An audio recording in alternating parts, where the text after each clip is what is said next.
안녕하세요. 김태훈의 현명한 투자자 방송 시작하겠습니다. 오늘은 신성 ENG에 대해 다시 한번 좀 설명을 드릴 부분이 있어서 이 부분을 다시 한번 녹음을 했습니다. 지난번에 한 달쯤 된 것 같은데요. 지난달에 이제 이 신성 ENG에 대해 설명을 할 때 나름대로 이 크린룸이나 이런 쪽에서 실적이 개선될 가능성이 있고 또 태양광이나 이런 부분에 대해서 이 신규 투자가 늘어날 가능성이 크다 이렇게 말씀드렸는데 이 부분은 윤석열 정부의 정책과 계속 배치되고 있어서 이 문제 때문에 지금 이 신성 ENG의 실적이 발목이 잡히고 있는 그런 상황입니다. 미국은 인플레이션 감축법 IRA법을 통해서 중국을 견제하면서 자신의 우방국들에게 미국 내 이 생산 제조 시설을 가지면서 미국 내에서 이러한 고용도 하고 생산도 할 것을 요구하고 있습니다. 하지만 그 모든 기업들이 다 미국에 공장을 짓고 할 수는 없는 거죠. 왜냐하면 미국 내에서 생산은 그만큼의 생산성도 떨어지고 또 수익성도 떨어지기 때문에 미국 정부의 보조금이 없다면 이러한 것들을 생산성이 떨어지고 수익성도 떨어지는 부분을 커버하지 못합니다. 지금 미국 내에서 11월 달에 미국도 대선이 있는데 이 조 바이든 정부에서 도널드 트럼프 정부로 다시 바뀌게 될 경우 조 바이든 정부 때 들여왔던 각종 정부 지원책들이 다시 또 옛날로 우리가 이제 윤석열 정부 들어와서 탈원전 정책 백지화 같은 이런 정책의 백도 현상 이런 것들을 겸할 수도 있기 때문에 함부로 미국 내에 직접 진출하기 좀 어려운 측면이 있죠. 그런 부분 때문에 태양광 사업 부분은 이 미국 시장에서 대규모 지금 조 바이든 정부가 대선을 앞두고 대규모 투자를 하고 있고 SOC에 대한 투자를 하고 있어서 수혜를 받을 수는 있어도 신성 ENG는 아직까지 거기 미국 시장에 직접 진출하지 않았기 때문에 그 수혜는 좀 적을 수밖에 없는 거죠. 자, 1분기 때 실적을 보시게 되면 이 태양광 쪽의 매출이나 이런 부분이 기여하는 비중이 굉장히 작아졌고 이제 줄어들었죠. 영업 손실도 계속 이어지고 있습니다. 다만 크린 환경 사업 분야에서는 나름대로 기존에 계약을 했던 것들이 꾸준히 좀 달성이 되면서 이 부분이 전체 매출액을 그나마 유지시켜주는 그런 역할을 하고 있는 겁니다. 근데 문제는 가장 큰 고객이라 할 수 있는 삼성전자의 평택 공장이 P3부터 P4, P5로 이 원래는 투자가 좀 선제적으로 이루어지면서 갈 줄 알았는데 이게 거의 작년 하반기부터 해서 올 스톱이 돼버렸습니다. 특히나 이제 윤석열 정부에서 이 용인에다가 대규모 반도체 클러스터를 짓겠다고 했을 때 평택과 용인이 지근거리에 있고 양쪽에 이 플랜트들을 동시에 보유할 경우 투자를 할 경우에는 삼성전자로서는 중복 투자 이슈가 발생합니다. 그렇다고 정부가 윤석열 정부가 의욕적으로 지금 투자를 하고 있고 짓기로 하겠다는 그러니까 이 대규모 개발을 하겠다는 이것도 부동산 개발 계획입니다. 그 지역에 누가 땅을 갖고 있는지 모르겠지만 이 지역을 대규모로 개발하겠다고 했고 그에 따라서 삼성전자가 여기에 투자를 할 수밖에 없는 그런 상황이죠. 왜냐하면 그 삼성전자의 이재용 회장이 아직 불법 경영권 승계 그 소송에서 재판을 계속 하고 있기 때문에 윤석열 정부의 눈치를 볼 수밖에 없는 상황입니다. 그래서 지금 현재 평택 공장 P3는 이제 이미 다 지어졌고 마지막 이제 그 내부 이 라인을 깔고 하는 그런 정도만 남았다고 알고 있는데요. 거기 이제 그 반도체 제조 장비가 들어가야 되는 거죠. 근데 그 부분에서 올스톱이 됐다는 얘기가 소문으로 들었습니다. 그리고 나머지 P4, P5, P6, P5는 이 선제적으로 투자하기로 했다가 그 주장 자체가 이제 올스톱이 돼버린 거죠. 그래서 여기에 크린룸을 그 설치해 주는 거 신성 ENG가 수주를 받았다가 지금 공사를 하지 못하고 있는 상황이죠. 공사를 못하면 돈을 못 버는 겁니다.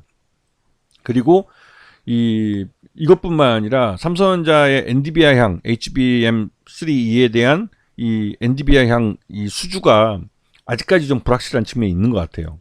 여러 가지 혼선된 뉴스들이 나오고 있기 때문에 삼성전자도 기존에 이거를 화성 공장이나 여기에 그 옛날 라인을 철거하고 여기다 NDVI 향을 새로 깔아야 되는지 여러 가지 고민을 좀 하고 있는 모습 같습니다. 원래 같았으면 평택 공장을 짓고 거기다가 HBM 이 공장을 짓는 게 맞을 텐데 이 삼성전자도 굉장히 좀 지금 현재 윤석열 정부의 정책 때문에 이 굉장히 좀 꼬여버린 스텝이 꼬여버린 상황이죠. 여기에 이 신성이엔지가 유탄을 맞은 겁니다. 왜냐면 자기가 수주를 해놓고도 발주처가 공사를 진행하지 않기 때문에 이게 수주만 받아놓은 상태에서 올스톱이 돼버린 것이죠. 여기다가 이 전기차 분야에서 채집 현상이 나타나면서 전기차들도 작년 하반기부터 해서 이 투자 이연이 되고 있습니다. 그 투자 이연이 되는 게 올해 들어와서 이 전기차에 대한 조 바이든 정부의 또 이제 공격적인 투자나 이런 것 때문에도 미국 공장들이 다시 이제 공사가 재개될 그럴 기대감이 있었는데 이게 좀 미뤄지고 있습니다. 그러다 보니 이 신성이엔지 같은 경우는 굉장히 어려움에 빠져 있는 거죠. 특히나 이제 그 현대 엔지니어링 통해서 이제 발주를 받은 SK 온 미국 공장이죠. 여기에 이제 드라이룸을 건설하는 게 이게 원래대로 하면 6월 30일 그러니까 올해 한참 공사를 하고 내년 6월 30일 날까지 공사가 끝나기 때문에 중도금까지는 받을 수 있는 그런 사업인데도 이 사업도 지금 지지부진한 상황이죠.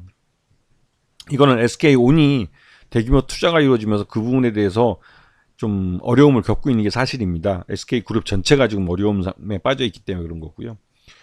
그래서 지금 보시게 되면 매출액 중에서 가장 큰 포지션을 차지하는 이 크린 환경 분야의 이 크린룸과 드라이룸 사업 자체가 이 수주받은 것들을 지금 제대로 쳐내지 못해서 이쪽에서 이제 실적이 지지부진한 상태고 가장 큰 게 삼성전자 평택공장 그리고 이 전기차 쪽 분야의 이런 채집 현상 이런 것 때문에 이제 실적이 저조해져 버린 것이죠.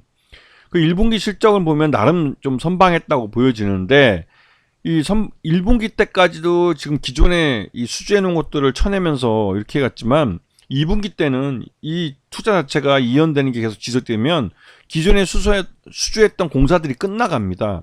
새로운 공사를 시작해 줘야 되는데 그것들이 이어지지 못하기 때문에 전체적으로 매출 내용도 줄어들 가능성이 크고 영업이익은 당연히 적자로 돌아갈 가능성도 크고 단기 순이익도 간당간당한 위험에 빠져 있는 거죠. 그래서 지금 그 국내 고객사들 보면 대부분 다 이 삼성도 그렇고 현대차, 그 SK 하이닉스도 그렇고 LG 엔솔도 그렇고 나름대로 다 투자 이연에 대한 이유들이 있습니다. 특히 가장 큰 고객인 삼성전자 같은 경우는 앞에도 말씀드렸지만 이 평택 공장이 그 윤석열 정부의 용인 반도체 클러스터 때문에 중복 투자 논란 때문에 이러지도 저러지도 못하고 있는 상황이죠. 그리고 전기차는 전 세계적으로 채집 현상 때문에 이 전기차 업체가 투자를 망설이고 있고 이것 때문에 이 2차전지 전기차 배터리 만드는 업체들이 이 투자를 독자적으로 못하고 있는 겁니다. 왜냐하면 합작법인으로 진출한 경우가 많기 때문에 엔드 유저인 전기차 업체들이 투자를 결정하지 못하면 이 2차전지 업체들도 독자적으로 투자를 결정하기는 어려운 상황에 빠져 있는 거죠. 자, 그리고 또 한 가지는 이 신성이엔지는 경영권 승계 과정에 있다는 겁니다. 이지선 대표가 이 아버지 이완근 회장으로부터 일부 지분을 증여를 받고 해서 8.11% 단일 최대주주가 됐지만 아직 이완근 회장이 7.15%를 갖고 있는 최대주주입니다. 이 7.15%를 이 이지선 대표가 증여를 받거나 나중에 이제 돌아가시면 상응속을 받아야만 경영권 승계가 완전히 마무리가 되는 것이죠. 그래서 이 7.15%의 증여가 언제 이루어질 것이냐 이게 중요한데 일반적으로 주가가 많이 하락한 그러니까 즉 그 오너 일가가 비용으로 부담하는 증여세 비용이 가장 낮을 때 증여가 이루어집니다. 그래서 지금 주가는 신성이엔지 같은 경우는 이 증여를 위한 주가 하락이 이루어지는 게 아닐까라는 의구심이 들고 있는 것이죠. 그래서 지금 보시게 되면 이완근 회장이 여전히 이 전체를 다 아우르고 있고 특히 우리기술 투자를 통해서 지금 이 가상화폐 쪽에 이제 큰 기대를 걸고 있는데 이제 두나무에 대한 지분을 보유하고 있어서 이걸 매각할 경우에는 자칫하다가는 이 그룹 전체가 주가가 급등해 버릴 수도 있기 때문에 이것도 또 이러지도 저러지도 못하고 있는 상황이 돼버린 거죠. 물론 두나무가 IPO를 하면 그 이후에 우리기술 투자는 차익 실현할 가능성이 크고 여기서만 뭐 1,000억이 넘는 그 투자 차익을 발생시킬 가능성이 높은 거죠. 그래서 지난 1분기 실적 기준으로 봤을 때 신성 ENG의 적정 주가는 2,100원 정도로 평가가 됐습니다. 지난번 방송에서도 그렇게 말씀드렸고 지금도 마찬가지입니다. 그런데 2분기 실적이 앞에서 잠깐 설명드렸듯이 기존 수주해 놓은 것들은 거의 끝나가고 새로 수주한 것들이 공사가 들어가줘야 되는데 들어가지 못하면서 이게 단절이 돼버린 거죠. 전체적으로 이 실적 둔화 우려가 점점 커져버린 겁니다. 특히 이렇게 된 것들의 가장 큰 이유는 가장 큰 고객사인 삼성전자가 투자를 결정을 못하고 있기 때문에 그런 것이죠. 이런 부분 때문에 신성 ENG의 실적도 그 둔화될 가능성이 크고 주가도 흘러내려버리는 겁니다. 그래서 이거는 신성 ENG 자체의 그 잘못이 아니라 고객사인 삼성전자에 문제가 있는 것이죠. 삼성전자가 평택 공장에 대한 투자를 할지 말지를 결정을 빨리 해줘야 되는데 이 평택 반도체 공장뿐만 아니라 이제 용인 반도체 클러스터 이걸 윤석열 정부에서 밀어붙이는 거라 여기에 대해서 중복 투자를 할 경우에는 이 결국은 삼성전자가 피해를 뒤집었을 가능성이 크기 때문에 삼성전자도 이러지도 저러지도 못하고 있는 상황이 발생하고 있는 것이죠. 그렇기 때문에 이런 부분들이 해결되기 전까지는 신성 ENG의 실적 개선이 더디게 나타날 가능성이 큽니다. 이런 부분 때문에 주가가 흘러내린다는 것을 알고 계셔야 되는 것이죠. 아시겠죠? 자, 오늘 방송 여기서 마치겠습니다. 감사합니다.